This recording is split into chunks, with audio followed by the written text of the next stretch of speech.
Salut tout le monde, c'est Nathan de Zone Chasse. Donc on se retrouve pour la toute première vidéo de ma chaîne YouTube. J'avais annoncé que je sortirais cette vidéo sur ma page Facebook. Je vous invite d'ailleurs à la rejoindre, elle est en lien dans la description en dessous de la vidéo. Et j'avais donc annoncé que je sortirais un unboxing. Donc il s'agit d'une vidéo où je découvre en même temps que vous la nouvelle caméra embarquée que je viens d'acquérir. Donc je l'ai reçue dans ce petit boîtier là, donc la Ghost S de chez Drift Innovation. Voilà. Par contre, étant donné que j'ai eu un petit problème avec ma caméra avec laquelle je filme actuellement, qui n'est autre que mon téléphone portable, ça a coupé pendant que je filmais, donc j'ai déjà déballé la caméra. Mais c'est pas grave, parce que je l'ai juste sorti de la boîte. Au final, j'ai pas eu le temps de regarder les accessoires. Donc je vais les découvrir en même temps que vous. Donc ça se présente comme ça, on ouvre la boîte. Il y avait ce petit boîtier en verre que j'ai déjà retiré. Et en dessous, la caméra posée sur un socle avec le logo de la marque, donc de Drift Innovation. Donc la fameuse Ghost S, la voici. Donc elle est dotée d'un écran LCD, les touches au-dessus pour commander la caméra, le pas de vis pour la fixer sur diverses surfaces, l'optique qui va filmer, et là un petit socle qui sortir pour mettre la batterie, la carte SD donc, où on stocke toutes ces vidéos, et bien sûr donc, les ports USB, etc. pour brancher la caméra jusqu'au PC. Donc c'est pratique qu'elle soit en dessous, donc parce que ça garde une certaine étanchéité de la caméra. Donc les ports ne risqueront pas la pluie, etc., l'humidité. Mais je vais revenir là-dessus après. Voilà. Donc ensuite, en dessous de ce socle, on y trouve un petit boîtier que j'ai déjà ouvert, donc le voici. Et donc dedans, on y trouve les accessoires de base, notamment la fameuse télécommande de chez Drift Innovation. Donc la voici. Avec le petit bandeau, donc on peut le passer là dans le côté pour l'attacher, par exemple, je sais pas moi, un bâton de ski si vous skiez, ou directement sur une arme si vous chassez. Ça vous évite de devoir accéder au-dessus de la caméra pour lancer la vidéo, mais vous aurez juste à appuyer sur un bouton, surtout qu'elle est vraiment très simple d'utilisation, puisqu'il y a seulement deux boutons, et là deux bandes oui, lumineuses où, où la couleur variera selon votre mode d'utilisation. Donc si vous êtes en mode rafale, en mode photo, en mode vidéo, ou tout simplement si vous êtes en marche ou en arrêt. Donc voilà. Tout ça de toute façon est expliqué assez simplement et assez facilement dans le mode d'utilisation qu'on trouve ici là. Et bon, il y a des petits autocollants avec, mais ça c'est vraiment des accessoires. Ensuite, qu'est-ce que je peux vous présenter? Oui, les fixations. Donc de base, on en trouve deux. La plate, non, pardon, la plate, celle-ci, et celle légèrement courbée, donc vous pouvez voir la différence, hein, voilà. Donc ces fixations vont vous servir à pouvoir fixer évidemment votre caméra sur diverses surfaces. Donc il vous suffit d'enlever la petite languette là, et donc vous aurez une surface collante, et vous n'aurez plus qu'à la mettre sur la surface que vous voulez, telle que, je sais pas moi, une casquette, la visière d'une casquette, comme ça, donc vous la collez hop dessus. Le côté d'un casque de moto, le côté d'un casque de snowboard, enfin bref, selon vos pratiques et vos loisirs. Et donc, suite à ça, vient ce petit accessoire là, donc hop, qui s'encastre très facilement. Voilà. Et on n'aura plus qu'à. Enfin, donc, vous voyez une vis, hein, et donc cette vis viendra se mettre en dessous de la caméra. Donc voilà, ça se visse, hop, hop. Et ensuite, vous n'aurez plus qu'à filmer. C'est vraiment très simple, comme ça vous pourrez filmer sur diverses surfaces et assez rapidement, parce que c'est très très simple d'utilisation, c'est juste à coller et ensuite à fixer la caméra. Voilà, donc j'ai déjà présenté la télécommande, ceci.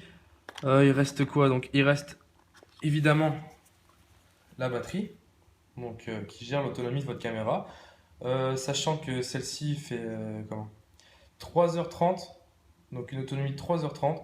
C'est vraiment ce qui fait la renommée de chez Drift, parce que les caméras embarquées ont pour moyenne de filmer environ 1h30. Donc 1h30 contre 3h30, il n'y a pas photo. 3h30, c'est vraiment le top.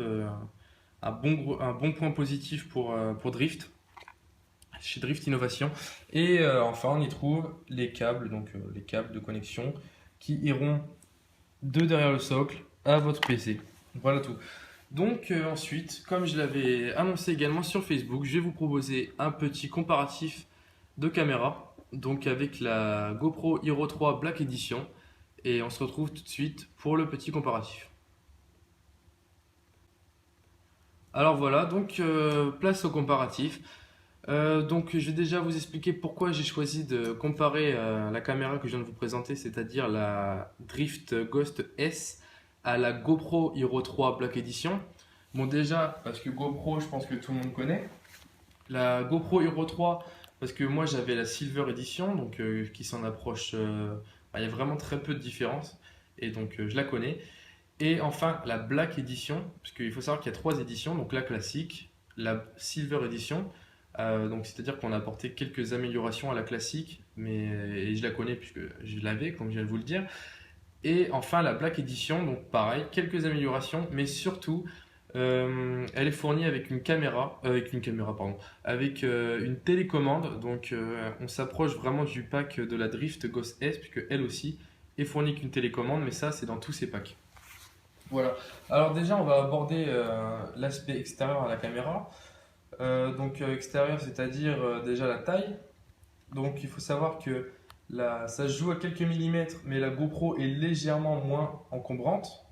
Donc voilà, comme je vous le dis, ça se joue à quelques millimètres, mais surtout si vous mettez si vous mettez pardon, le caisson sur la GoPro, au final, vous serez à peu près à la même taille. Ensuite, le poids, donc ça joue pareil, toujours à peu de choses, 90 grammes de différence, mais la GoPro est un peu plus légère, donc 74 grammes pour la GoPro et 167 grammes pour, euh, pour la Drift Ghost S. Donc voilà, après, ça c'est vraiment des détails, hein. Personnellement, c'est pas les 90 grammes qui vont faire la donne pour moi. On va passer à ce qui est le plus important, donc l'aspect pour filmer, enfin tout ce qui est pour filmer et pour prendre des photos avec vos caméras. Donc voilà. Alors déjà pour ce qui est des photos, on y trouve un mode rafale. Donc le mode rafale, pour ceux qui ne savent pas ce que c'est tout simplement la prise de photos continue. Donc on prend beaucoup de photos et d'affilée sur une courte période. Donc ça se joue en quelques secondes, hein, et vous prenez beaucoup de photos. Il faut savoir que chez GoPro, la qualité du mode rafale est légèrement supérieure. En revanche, le mode rafale est beaucoup plus complet chez Drift, c'est-à-dire que vous trouverez beaucoup plus d'écart de secondes possible. Il me semble qu'il y en a au moins 6, voire 7, je crois, chez Drift, alors que chez GoPro, il y en a seulement 4. Voilà. Ensuite, après, pour le mode photo, voilà, on est pareil en qualité. On va surtout parler de la résolution vidéo, puisque c'est ce qui nous importe le plus, pardon. Car quand on achète une caméra embarquée, c'est surtout pour le mode vidéo. Car si on veut vraiment prendre des photos, autant s'acheter un appareil photo enfin, pas professionnel, mais de qualité.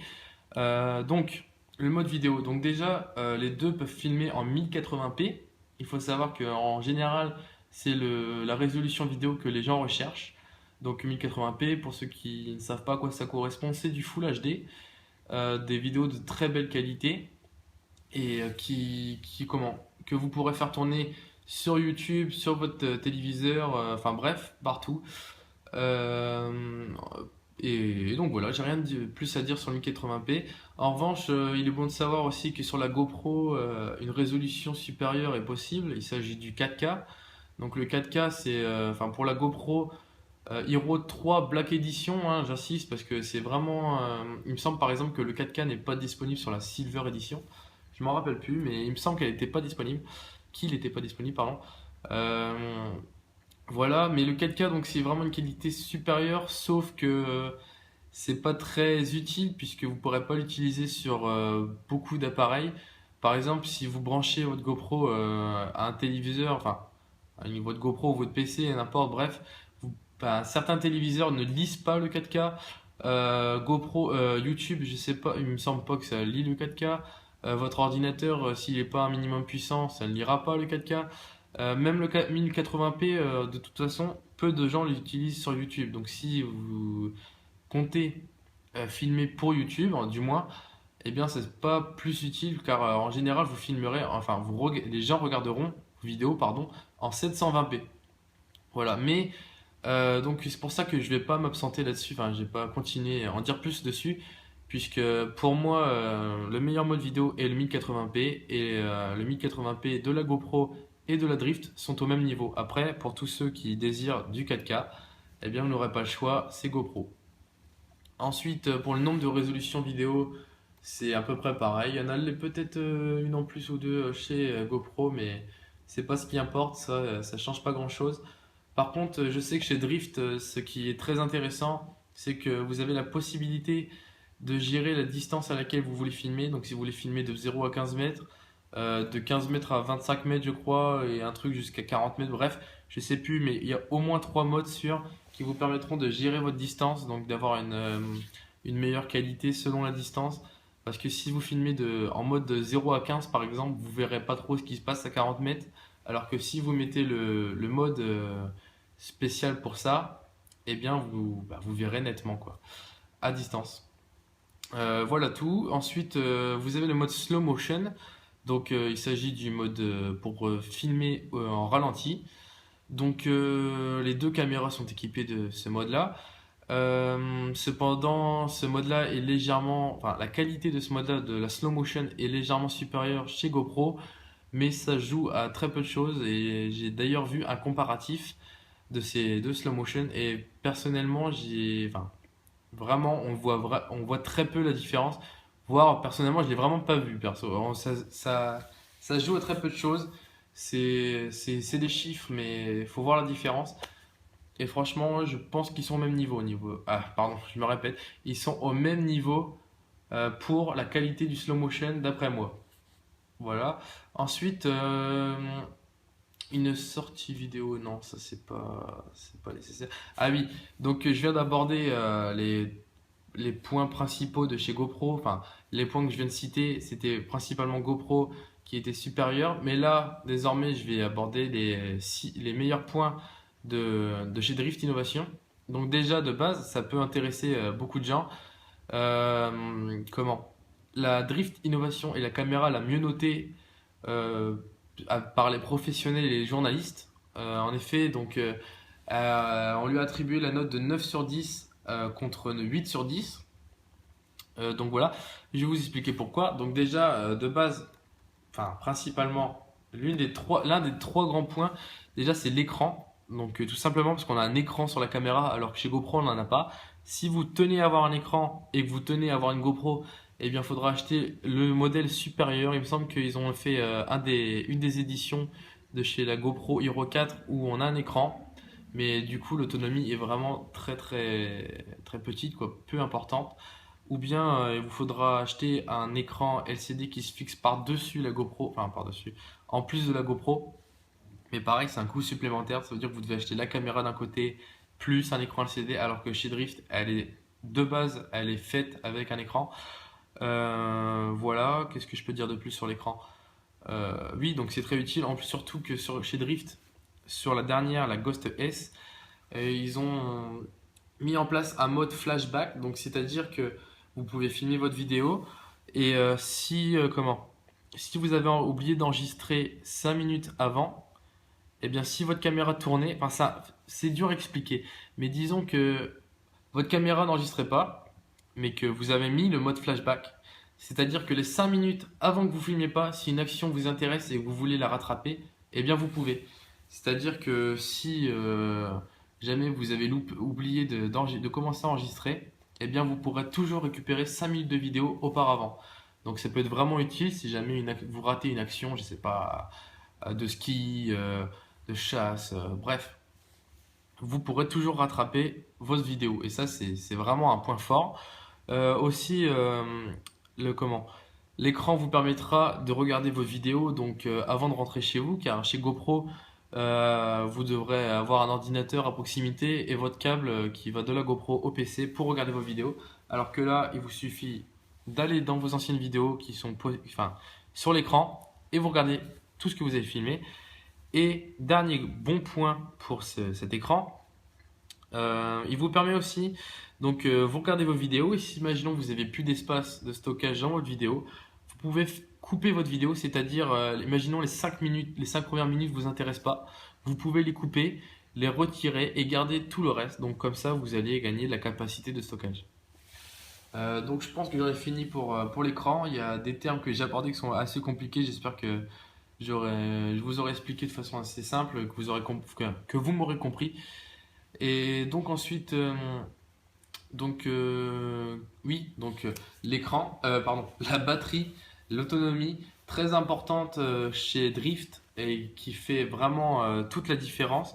Car filmer 3h30 pendant une journée, c'est quand même plutôt intéressant, alors qu'1h30, 1h40 pour GoPro, c'est un peu short, car beaucoup de gens en général achètent chez GoPro une batterie supplémentaire, donc c'est pareil, ça fait encore un coût en plus, ce qui ne vous sera pas nécessaire chez Drift, à moins que vous filmiez plus de 3h30, mais 3h30, vous ne trouverez pas mieux sur le marché. Et enfin, pour ce qui est de l'étanchéité, comment? Donc de base, la Drift, c'est pourquoi le port USB est sous le socle, peut aller à 3 mètres de profondeur, sans caisson, alors que la GoPro, eh bien, même quelques centimètres d'eau, bah, vous allez bousiller votre caméra. À moins, donc voilà, pour GoPro, il sera nécessaire d'acheter un caisson si vous l'utilisez sous l'eau ou par fort temps de pluie, on sait jamais, enfin je sais pas, mais voilà. Et si pour ceux qui font de la plongée, euh, pour Drift, il est aussi possible d'acheter un caisson d'étanchéité qui vaut autant, qui vaut pas autant en prix je sais pas, mais qui vaut autant en qualité que celui de la GoPro, puisque les deux vous permettront d'aller à 60 mètres de profondeur. Mais en tout cas, le gros point de la Ghost S de chez Drift Innovation, imaginons vous faites tomber votre caméra dans la rivière, même si vous n'avez pas de caisson, il n'y a aucun risque puisque de base elle tient jusqu'à 3 mètres de profondeur. Voilà, donc la pluie, n'en parlons même pas, ça ne lui fait pas peur. Pour le dernier, vraiment dernier point qui n'est pas un caractéristique réel de la caméra, mais pas des moindres puisqu'il s'agit du prix. Au final, la Drift Innovation a été jugée de meilleure que la GoPro Hero 3 Plus Black Edition. Hero 3, pardon. La Hero 3 Plus, c'est encore une autre caméra que je vais pas aborder parce que ça n'a rien à voir. C'est pas les mêmes caractéristiques de vidéo. Mais en plus d'être de meilleure qualité, elle est moins chère car vous économiserez aux alentours de 100 euros, 110 euros en achetant une Drift et vous aurez une meilleure caméra alors que la GoPro Hero 3 est une très bonne caméra, soit, mais moins bien que la Drift Ghost S. Pardon, parce que là, je commence à bafouiller un peu au bout de quelques minutes de vidéo. Vous m'excuserez, mais c'est la toute première. Mais vous trouverez donc la GoPro 3 aux alentours de 470 euros, 480, je crois. Enfin, il me semble, non. Après, elle est disponible à 380 euros, 390 euros sur certains sites. Mais franchement, la Ghost S de chez Drift Innovation, eh bien, vous la trouverez à seulement 275 euros, 285 euros. Moi, personnellement, je l'ai acheté 285 euros, alors que sur le site de base, elle est à 350, je crois. Mais voilà, pour 280 euros, je pense que une caméra de cette qualité-là, c'est vraiment très très intéressant. Vous avez l'écran, vous avez l'autonomie, vous avez la qualité vidéo, vous avez un très bon mode photo aussi, et puis une certaine étanchéité. Mais voilà quoi, c'est vraiment la concurrence directe de chez GoPro, c'est pas pour rien. Et elle commence à rattraper des modèles connus de chez GoPro. Donc comme je viens de citer, hein, la GoPro Hero 3 se fait rattraper par cette caméra-là et l'a même dépassée. Voilà tout. Après, à vous de faire vos choix selon vos préférences. Mais si c'est une question de fixation, il est sûr que vous trouverez peut-être un peu plus d'accessoires chez GoPro que chez Drift. Parce que GoPro est vraiment extrêmement répandu dans le monde entier. Mais de base, pour ce qui est par exemple du harnais pour filmer avec votre caméra au niveau du torse, du bandeau pour filmer au niveau du côté de la tête ou devant la tête, enfin au niveau du front, ou bien carrément sur la tête, sur je sais pas moi, sur une casquette, etc. Tous ces accessoires-là sont disponibles, que ce soit chez Drift ou chez Ghost, donc sur leurs sites respectifs officiels, ou bien sur des sites spécialisés en caméra embarquée, J'ai plus les noms en tête. Studio Sport, par exemple, qui est très connu, notamment pour les accessoires de chasse et enfin, pour tout. Mais vraiment, chasse, pêche, ski, enfin bref, tout. Vous trouverez votre bonheur là-dessus. Et voilà. Donc, j'ai rien de plus à vous dire, à part maintenant, à vous de faire votre choix. Moi, le mien est fait. J'ai acheté la Drift. J'ai filmé pendant pas mal de temps avec la GoPro et j'ai fait ma préférence. Donc voilà. Après, à vous de me dire en commentaire aussi quelle caméra vous avez. Des fois que vous ayez une autre caméra dont je n'ai pas abordé dans ce comparatif, mais que vous considérez comme étant mieux. N'hésitez pas à m'en parler. Si vous avez fait votre choix entre les deux il y a quelques années et que pareil vous en êtes content, n'hésitez pas à m'en parler. Si moi je vous ai aidé éventuellement aussi à faire votre choix, bah ce serait super. Parlez-moi-en aussi. Et n'hésitez pas à partager la vidéo, à lâcher un petit j'aime, ça fait toujours plaisir, ça me permettra d'avancer et à vous abonner. Merci beaucoup, on se retrouve pour une prochaine vidéo sur ma chaîne dédiée à la chasse. Salut tout le monde!